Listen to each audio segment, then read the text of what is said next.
Hi நண்பர்களே, நம்ம இப்போ என்ன பண்ண போகிறோம்னு பார்த்தோம்னா எம்டி பிரியாணி தாங்க.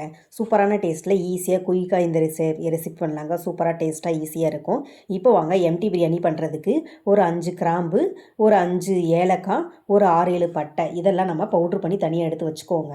பாருங்கள், நான் பவுட்ரு பண்ணி இதை தனியாக எடுத்து வச்சுக்கிறேன். வச்சுட்டு அடுப்பில் ஒரு குக்கரை வச்சுட்டு தேங்காய் எண்ணெயில் தாங்க இந்த பிரியாணி செய்ய போகிறோம். அதனால் தேங்காய் எண்ணெய் தேவையான அளவு ஊற்றிட்டு ஒரு பெரிய வெங்காயம் கட் பண்ணி வச்சுருக்கிறேன், அதையும் சேர்த்துக்கோங்க. சேர்த்துட்டு இப்போ வந்து 2 பச்சை மிளகாய் சேர்த்துக்கோங்க. சேர்த்துட்டு வெங்காயத்தை நல்லா வதக்கிக்கலாங்க.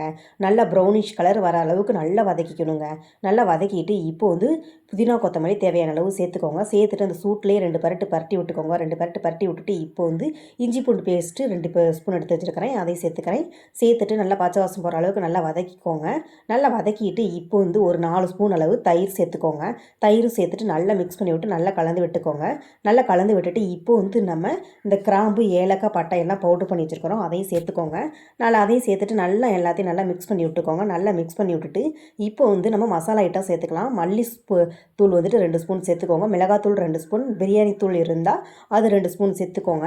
எல்லாத்தையும் சேர்த்துட்டு மசாலா எல்லாத்தையும் நல்லா மிக்ஸ் பண்ணி விட்டு நல்லா வதக்கி விட்டுக்கோங்க. நல்லா வதக்கிட்டு இப்போ வந்து ஒரு 3 தக்காளி எடுத்து கட் பண்ணி சேர்த்துக்கோங்க. சேர்த்துட்டு நல்லா மிக்ஸ் பண்ணி விட்டு நல்லா குழைவ வதங்குறதுக்கு உப்பும் சேர்த்து நல்லா தக்காளியை நல்லா வதக்கிக்கோங்க. பாருங்கள், நல்லா மிக்ஸ் பண்ணி விட்டு நல்லா வதக்கிக்கோங்க. நல்லா குழைவ வதக்கிட்டு இப்போ வந்து நம்ம பச்சை பட்டாணி நைட்டே ஊற வச்சுருக்கிறேன், அதையும் சேர்த்துட்டு மசாலா நல்லா மிக்ஸ் பண்ணி விட்டுக்கோங்க. பச்சை பட்டாணி சேர்த்துக்கிறதா சேர்த்துக்கோங்க, இல்லைன்னா கட் பண்ணிக்கோங்க. நல்லா மிக்ஸ் பண்ணி விட்டுட்டு இப்போ வந்து நம்ம இந்த கிளாஸில் 3.5 கிளாஸ் அளவுக்கு நம்ம அரிசி ஊற வச்சுருக்கிறோம். அந்த அளவுக்கு ஒரு கிளாஸுக்கு 2 கிளாஸ் அரிசிக்கு தண்ணி 2 கிளாஸ் தண்ணி சேர்த்துக்கிறேன். நான் அந்த அரிசி கழுவின தண்ணியை தான் சேர்த்துக்கிறேன். இந்த அளவுக்கு தண்ணி சேர்த்துக்கோங்க. தண்ணி சேர்த்துட்டு உப்பு காரம் எல்லாம் நல்லா பார்த்துட்டு நல்லா கொதி வரட்டும். கொதி வந்ததுக்கப்புறம் ஊற வச்சுருக்கிற அரிசியை சேர்த்துக்கோங்க. அதையும் சேர்த்துட்டு நல்லா மிக்ஸ் பண்ணி விட்டுக்கோங்க. முந்திரி இருந்துச்சுன்னா முந்திரியே சேர்த்துக்கோங்க. இது தேவையான சேர்த்துக்கோங்க, இல்லைன்னா கட் பண்ணிக்கோங்க. எல்லாத்தையும் சேர்த்துட்டு நல்லா கலந்து விட்டுட்டு ஒரு குக்கர் மூடி போட்டு ஒரு 2 விசில் விட்டு எடுத்துக்கோங்க. எடுத்துட்டு உடனே எடுக்கக்கூடாது. ஒரு 10 நிமிஷம் வந்துட்டு தம் போட்டு அப்படியே வச்சுக்கோங்க.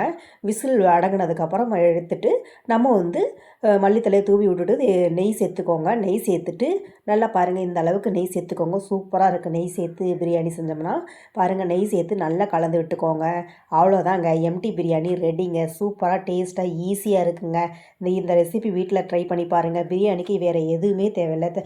தாளிப்பு ஐட்டமே நம்ம பவுட்ரு பண்ணி போட்டுட்டோம், அதனால் பிரியாணிக்கு கலர் சூப்பராகவே கொடுத்துருக்குது. நீங்கள் இந்த பட்டாணியும் நீங்கள் இந்த முந்திரியும் சேர்த்துக்கிறதா சேர்த்துக்கோங்க, இல்லைன்னா கட் பண்ணிக்கோங்க. அது எல்லாமே செஞ்சாலும் சூப்பராக டேஸ்ட்டாக இருக்கும். வீட்டில் இது மாதிரி ட்ரை பண்ணி கொடுங்க. சூப்பராக டேஸ்ட்டாக இருக்குது அப்படின்னு சொல்லுவாங்க. நீங்கள் அடிக்கடி இது மாதிரி ட்ரை பண்ண நினைப்பீங்க. இது லஞ்ச் பாக் ரெசிப்பியாக நீங்கள் ட்ரை பண்ணி கொடுத்து பாருங்கள். சூப்பராக இருக்கும். பத்தாது, நீங்கள் 2 டிஃபன் கொடுத்து விடுங்க, அப்போனா தான் பத்தும். சூப்பராக டேஸ்ட்டாக இருக்குங்க. இன்னும் ஏன் வெயிட் பண்ணுறீங்க? ட்ரை பண்ணி தான் பாருங்களேன்.